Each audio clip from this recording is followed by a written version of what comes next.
Hoy nos metemos de lleno en un material que es una auténtica pasada. Es el guión completo, 10 páginas, de una novela gráfica. Se titula Lo que el agua esconde. Suena ya muy sugerente. Totalmente. Es una historia de terror psicológico con una estética noir muy marcada. La premisa, para situarnos, es sencilla. Un chico joven, Leo, que está en un muelle desolado y empieza a ser acosado por una entidad extraña que sale del agua. Y el objetivo de hoy es desgranar la historia, claro, pero sobre todo el cómo la cuenta, porque el guión es increíblemente detallado con las instrucciones visuales, los ángulos de cámara, la luz, es casi un guión de cine. Y tiene una particularidad que a mí me parece fascinante y que lo convierte en un caso de estudio, muy curioso. A ver, Está diseñado explícitamente pensando en herramientas de inteligencia artificial para generar las imágenes. De hecho, el autor impone lo que llama la regla de la amnesia.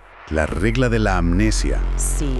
Obliga a repetir descripciones físicas súper detalladas en cada viñeta, para mantener la coherencia visual, porque la IA, puede olvidar detalles de una viñeta a otra. Y esto nos da una doble capa de análisis, la narrativa y, por otro lado, la técnica que hay detrás. Pues con esa doble lente vamos a ello. La historia arranca, como no podía ser de otra manera, en un buen noir a medianoche. Muelle solitario. ¿El escenario perfecto? Ahí tenemos a nuestro protagonista, Leo. Y una frase del narrador que ya es toda una declaración de intenciones. Dice, dicen que el agua tiene memoria, pero yo creo que lo que realmente tiene son secretos. Uf, qué bueno. Y justo después, la primera viñeta pide un ángulo holandés. Y yo me pregunto, ¿por qué empezar con algo tan agresivo a nivel de cámara, antes de que pase absolutamente nada? Es que es una pregunta excelente porque es una elección deliberada para desestabilizar. El ángulo holandés, esa inclinación de la cámara, es un recurso clásico.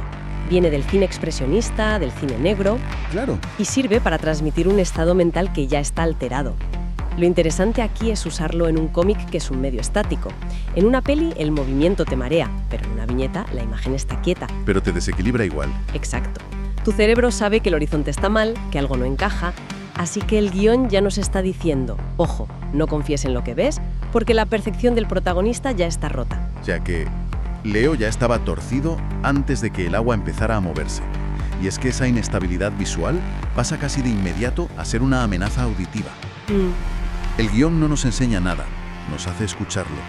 Empieza con un simple splash, luego un goteo, ploc, ploc, y culminan unos golpes sordos, pesados, bajo la madera, thump, thump. Es que el uso del sonido en la página es magistral. Hay autores de cómic que son maestros en usar el texto para evocar sensaciones, y aquí se usa una técnica súper cinematográfica. Se construye el suspense desde la imaginación. Totalmente. El goteo rítmico te genera ansiedad, es casi una tortura, y los golpes sordos te dan una sensación de peso, de fuerza bruta. El miedo no es ver una mano, es imaginar qué clase de criatura con esa fuerza está golpeando desde abajo. La atmósfera es el antagonista. En este primer acto, sin duda, la atmósfera es el personaje principal. Y en la página siguiente, esa atmósfera se materializa. Sale la mano de agua, agarra a Leo y lo arrastra. Pero aquí llega para mí la primera gran pista psicológica. El grito. Exacto, el grito de Leo. No es solo de terror, es de negación. Grita, no es real, esto no es real. Ya nos está diciendo el guión que esto puede ser una alucinación. Yo creo que es un poco más complejo que un simple todo está en su cabeza. Su grito refleja una lucha. Una parte de él reconoce el peligro, por eso el terror físico, pero otra parte intenta aferrarse a la razón. Claro, Es el conflicto clásico del terror psicológico. ¿El monstruo es de fuera o es una proyección de dentro? Y el guión juega con esa ambigüedad. Y cierra este acto con una frase del narrador que parece confirmarlo todo. El agua no olvida, y hoy ha venido a cobrar su deuda. la palabra deuda es clave. Es la clave. Esto no es aleatorio, es personal. Exacto. Y eso nos lleva ya al centro de la historia, donde por fin vemos a la criatura.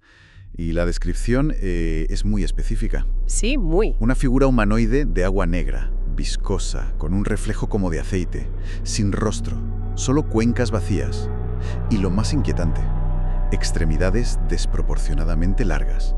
Pero la frase que lo cambia todo la dice Leo. Le grita, aléjate, sé lo que hiciste. De repente la víctima conoce a su verdugo.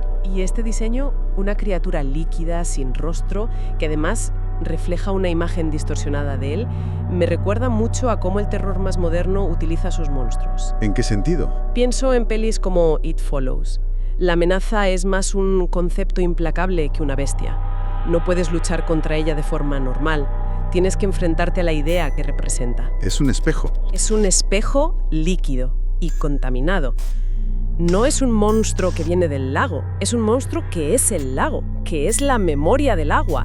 El hecho de que no tenga rostro y lo refleje a él es la metáfora visual más potente. Leo está huyendo de sí mismo. Y con esa confrontación arranca la persecución. Leo huye hacia la ciudad, busca la seguridad de la luz artificial. El guión lo describe como un intento de escapar de la oscuridad del agua para refugiarse en el orden de la civilización. Claro. Pero entonces la criatura muestra una habilidad nueva que, a mí me generó dudas. La del callejón. Sí, llega a un callejón, se aplana y se funde con las sombras. Esto visualmente es potentísimo, pero ¿no corre el riesgo de romper la coherencia?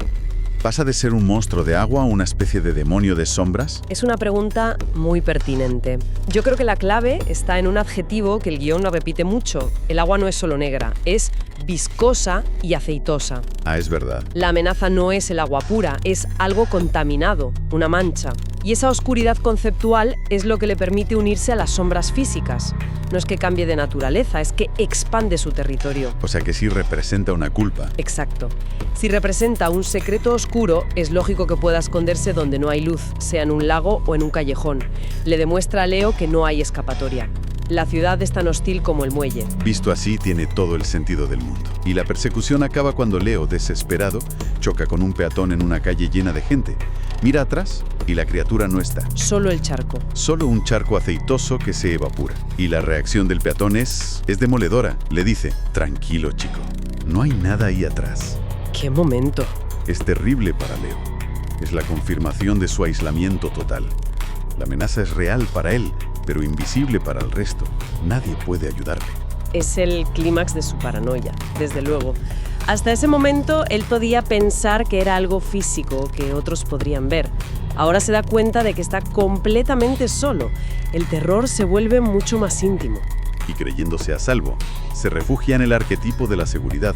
Una cafetería 24 horas. Luz, gente, normalidad. El lugar seguro. Pide un vaso de agua. Y aquí el guión subvierte nuestras expectativas de una forma brillante. Mientras mira el vaso, el agua, desde el fondo, empieza a volverse negra y viscosa. Claro. El problema nunca fue el lago. El problema es el agua. Cualquier agua. Y este es el punto de no retorno. Es un giro hacia un horror casi cósmico. La amenaza ya no está en un lugar o en la oscuridad. Está en el elemento mismo. Es ineludible. Totalmente. Puede aparecer en el objeto más cotidiano. La idea de lugar seguro queda destruida. Si el agua es el enemigo, no hay refugio posible en ninguna parte. Es una idea aterradora. Y esa idea explota, literalmente. El vaso estalla. La silueta emerge del líquido derramado, acorralando a Leo en la cafetería. Y el narrador subraya, el agua no solo tiene memoria, tiene hambre. ¡Qué tensión! Es máxima. Y la página 9 acaba con la frase, y entonces el agua finalmente habló. Y la resolución, en la última página, es donde todo el terror físico se convierte en drama psicológico. La criatura no lo ataca, le susurra su propósito. Tú la dejaste caer, ahora tú debes bajar por ella. Esas son las palabras. Y mientras lo dice, de su pecho líquido emerge un objeto, un amuleto, una llave. Y en ese momento, todo se recontextualiza. Ya no es un monstruo. No es un monstruo que quiera matarlo. Es un mensajero. Es la manifestación de una responsabilidad, de una culpa. No era un enemigo a derrotar, sino una verdad que aceptar. Es un giro devastador y, a la vez, extrañamente poético. La criatura se disuelve, deja a Leo empapado, pero con una expresión de triste aceptación. Y la viñeta final me parece increíblemente poderosa. La de la cafetería vacía. Sí. En el suelo, donde estaba Leo, hay un charco de agua, pero esta vez es clara, está limpia. Y sobre el charco, su sudadera negra, la que ha llevado todo el rato, está perfectamente doblada con el amuleto encima. Un final cargadísimo de simbolismo. El agua clara sugiere una purificación, o al menos una claridad mental que antes no tenía. Leo ahora sabe lo que tiene que hacer. Pero esa sudadera doblada a mí me perturba. Es un gesto demasiado deliberado, casi ritual. Sugiere que acepta su destino y va a bajar a ese lago, casi como un suicidio simbólico para recuperar lo que perdió. Oh. ¿O es más bien que se ha despojado de su antiguo yo, de su culpa, que es esa sudadera negra? Esa es la gran pregunta que deja abierta. Y puede ser ambas cosas. Puede ser una rendición a la tragedia o el primer paso de una redención. La acción de doblar la ropa es de alguien que se prepara para algo. Cierto. ¿Para morir o para empezar de nuevo después de cumplir su tarea? El guión no nos da la respuesta. Y ahí está su fuerza. Recapitulando un poco, es un viaje narrativo extraordinario. Empieza como una historia de monstruos clásica y se va transformando en un drama súper íntimo sobre la culpa y la memoria. Y volviendo a la parte técnica, esa regla de la amnesia para la IA, de la que hablamos al principio, cobra un nuevo significado al final, ¿no te parece? A ver, explícame eso. La necesidad de repetirle a la máquina las descripciones una y otra vez, como si no tuviera memoria, funciona casi como una metáfora del propio Leo. Ostras, claro. Él es un personaje atormentado por un recuerdo que se repite en bucle, una memoria que no puede olvidar. Paradójicamente, la limitación de la herramienta refuerza el tema central de la historia, la naturaleza obsesiva e inescapable del recuerdo. Es una conexión brillante, desde luego. Y el guión nos deja con una última frase del narrador que cierra el círculo. Dice, «Lo que el agua esconde, finalmente ha vuelto a casa». Y esta frase nos deja con una última reflexión. ¿Qué significa casa? ¿Es el fondo del lago? ¿El origen de la deuda? ¿A donde Leo debe volver? ¿O es la paz interior que encuentra al dejar de huir y aceptar su pasado? Buena pregunta. Esa sudadera doblada, ese amuleto sobre el agua clara, no es tanto un final como una pausa. La historia de terror ha terminado, pero la verdadera historia de Leo, la de su redención, quizá no ha hecho más que empezar.